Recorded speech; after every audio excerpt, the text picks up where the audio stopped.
در این مورد ما چند پرسش را با دکتر سمیر انگار آگاه روابط بین الملل که از طریق نت با ما وصل هستند مطرح ساختیم. دکتر صاحب سلام، وقت بر شما بخیر. سلام و درود، وقت شما بخیر بانوی محترم. انگار پس از بی‌نتیجه ماندن مذاکره در قطر و ترکیه، تهران آمادگی خود را برای میانجیگری میان افغانستان و پاکستان اعلام کرده. آیا ایران میتواند نقش مؤثر در کاهش تنش‌ها و بازگشت دو کشور به مسیر گفتگو ایفا کند؟ دقیقاً اگر بیشتر بررسی نماییم، زمانی که تنش‌ها بین پاکستان و افغانستان در اوج خود رسید و صورت گرفت، همه کشورهای منطقه و حتی کشورهای جهانی خواهان از این بودند که در این موضوع مداخله نمایند و بنابر بعض موارد یک راه حل درست و منطقی پیدا گردد که در جمله همین قطر و ترکیه پیش قدم شدند و نقش میانجی یا کشور ثالث را انجام دادند و دیدیم در قطر هم مذاکرات به خوبی پیش رفت، اما در ترکیه به بنبست رسید و فعلا هم رئیس جمهور ایران یا هم مقامات ایران بعضی حرفای را گفتند که ما میخواهیم در اینجا دخالت کنیم و یا هم نقش میانجیگر داشته باشیم. دقیقاً در چنین شرایط هر کشور میخواهد کردیت بگیرد، یعنی همین قطر و همین ترکیه نقش میانجیگر در جهان یا هم در منطقه ایفا میکند، میخواد کردیت بگیرد و ایران هم دنبال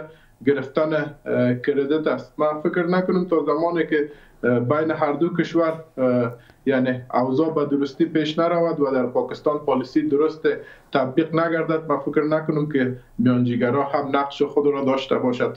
صرف اینا به خاطر گرفتن امتیاز و کردیت در جهان و اعتباردهی به کشورشان مداخله میکنند و بعضی حرفهای را به زبان می آورند. درست. انگار وزیر دفاع پاکستان موضع تند علیه افغانستان اتخاذ کرده و وزیر داخلی این کشور از حل اختلاف ها از طریق گفتگو سخن گفته است. آیا این موضوع دوگانه نشانگر اختلاف درونی و سیاست های متناقض پاکستان است؟ من روز قبلا برای همکاران دیگر شما یا دوستان گفتم که زمانی که یک حکومت به زوال خود میرسه یا نظام به زوال خود میرسه، دو سه فاکتور است که در اون نمایان می شوند. فاکتور اولش فاکتور خارجی است که به استراتژیشان در بیرون یا هم بیرون از کشور به ناکامی مواجه میشه یا هم حرفشان در بیرون از کشور اعتبار نمی داشته باشه و خریدار نمی داشته باشه. و فاکتورهای داخلیش دو سه تا فاکتور داخلی بود. یک اختلافات سیاسی بود که در یک کشور به وجود می آید و دیگر دو دستگی بین سیاسیون حکومتیشان که فعلا ما میبینیم وزیر داخلیشان نقوی در ایران با معین ارشد امنیتی وزارت داخله افغانستان، اونا میگن که ما مثل یک خانواده هستیم و مشکلات خود از گفتگو حل میکنیم و از طرف دیگر میبینیم که وزیر دفاع از اینا اخطار میدهند. یعنی بدین معناست که حکومت از اینا داره آهسته آهسته به زوال میرسه. حتی حاکمانشان که وزیر دفاع و داخله است بین خود هماهنگی ندارد و همچنان مشکلات اقتصادی است. آنجا مشکلات سایر مشکلات است، حتی گروه ها مسلح شدن علیه نظام می جنگند. دقیقاً این سرنخ نشانه از این است که حکومتشان یا هم نظام فعلی پاکستان رو به زوال است و دارد اعتبار مردمی و بین المللی خود از دست میدهد. شاید تا یک پلان استراتژیک ما شاهدش باشیم که حکومت از اون چه قسم و به چه منوال از بین میرود. درست. انگار از طرف دیگر رئیس کمیته دولتی امنیت ملی تاجیکستان گفته که افغانستان گورستان امپراتورها است و پاکستان باید راه صلح را انتخاب کنه. آیا هشدار تاجیکستان میتواند اسلام آباد را به تغییر سیاست جنگ محور خود وادارد؟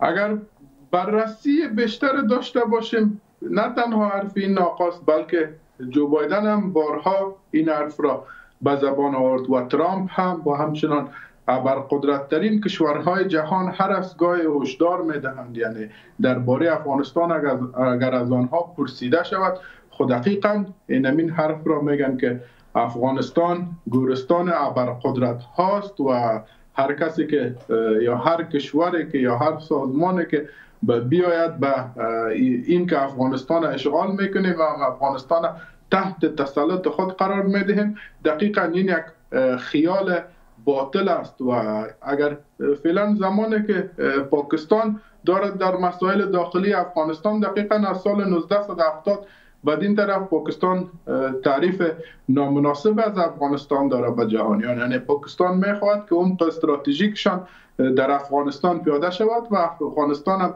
یعنی محیط خلوت پاکستان باشد. پاکستان دقیقا باید یک درس منظم و منسجمی را گرفته باشد، چون پاکستان خودش در منطقه و در صحنه حضور داشت که افغانها با دستان خالی جنگیدند در سال 1979 تا 1989.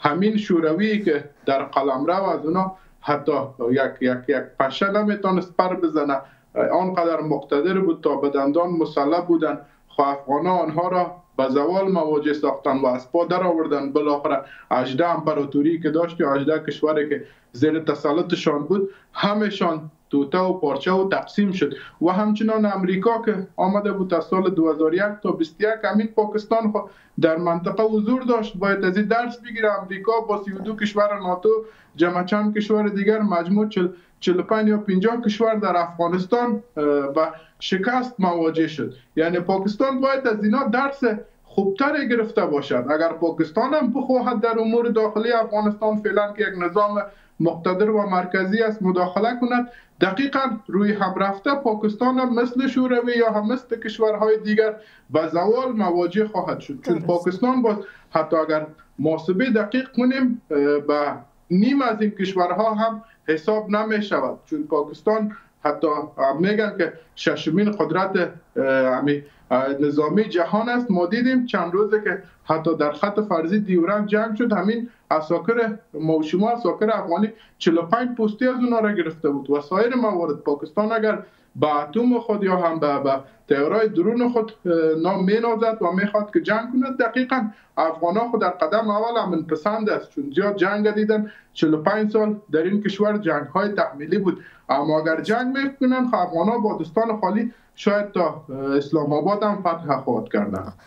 و من از آخرین پرسش اگر بخوایم حرفای خود جمع‌بندی بکنیم، آیا تجربه تاریخی افغانستان به عنوان گورستان امپراتورها میتواند به عنوان هشدار جدی برای پاکستان عمل کند و تصمیم گیری این کشور را در مسیر صلح تغییر دهد؟ دو سه موارد است که ما باید یادآور شویم. در قدم اول باید امارت اسلامی افغانستان الحمدلله پالیسی متوازن و اقتصاد محور دارد، باید این را انکشاف بدهد و وسعت بدهد. چون ما باید در قدم اول از همین تعریفی که پاکستان برای جهانیان میکند که افغانستان استراتژی عمق استراتژی ماست یا استراتژیک دپت ماست، ما باید از این خود را رهایی بدیم.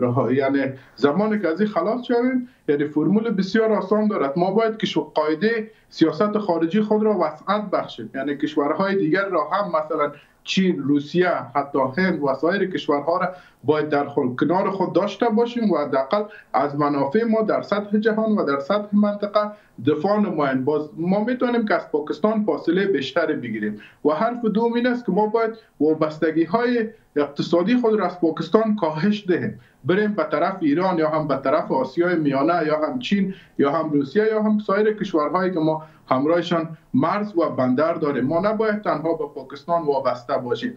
و دیگر باید در داخل افغانستان هم قسمی که دیدیم چند روز با پاکستان جنگ شد، تمام اقوام، تمام مذاهب گرد هم اومدن و در یک صف با استاد شدن و در مقابل پاکستان حتی تفنگ گرفتن و از جان خود حتی تیر بودن. امین که اگر پشتون بود، هزاره بود، تاجیک بود، ازبک بود یا هم شیعه بود یا هم سنی بود. دقیقاً حکومت یا نظام هم باید مردم را زیر چتر خود بگیرد. دقیقاً نظام هایی که با مردم هستند یا زمانی که در یک نظام فاصله بین مردم و حکومت کم گردد، دقیقاً ما گفته میتونیم که آن نظام ها پایدار میماند. و پاکستان هم فعلا بعض پروژه های را از کشورهای ثالث گرفته و میخواهد در منطقه تطبیق کند، چون پاکستان دو استراتژی دارد یا دو هدف دارد در منطقه.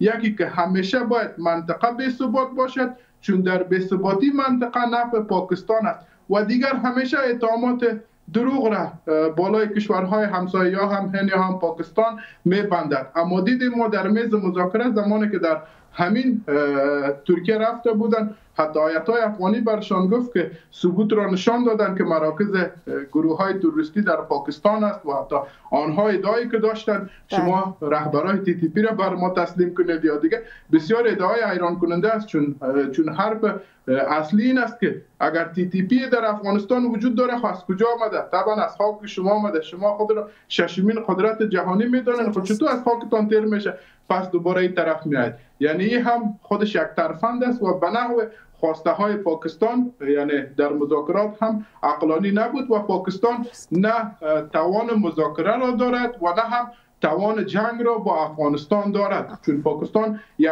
حکومت پروژوی هست، یک حکومت نظامی هست و از کشورهای دیگر پروژه میگیرد. دقیقا زمانی که عسکر پروژوی بود، نظام پروژوی بود، اون نظام ها بقا هم نداره و ضمن از نمیتونه که در مقابل کسی که عقیدوی جنگ کنه و دفاع از خاک خود کنه، از نوامیس خود کنه، از سرحدات خود کنه بیسته. دقیقا ما شما پاکستان هم در میدان مذاکره شکست دادیم، چون دو شاهد بین المللی بود، ترکیه و قطر، و هم در میدان جنگ حتی 45 پوستشان ما گرفتیم با دستان خالی. دقیقا اگر جنگ هم میافتد روی هم رفته به نفع افغانستان ختم خواهد شد و ما شاهد این خاک بودیم که خاک خود را تا اتک دوباره بگیریم و زمینه خاک خود کنیم، چون از این طرف هند هم در کمین پاکستان است. تشکر دکتر صاحب از حضورتان در برنامه.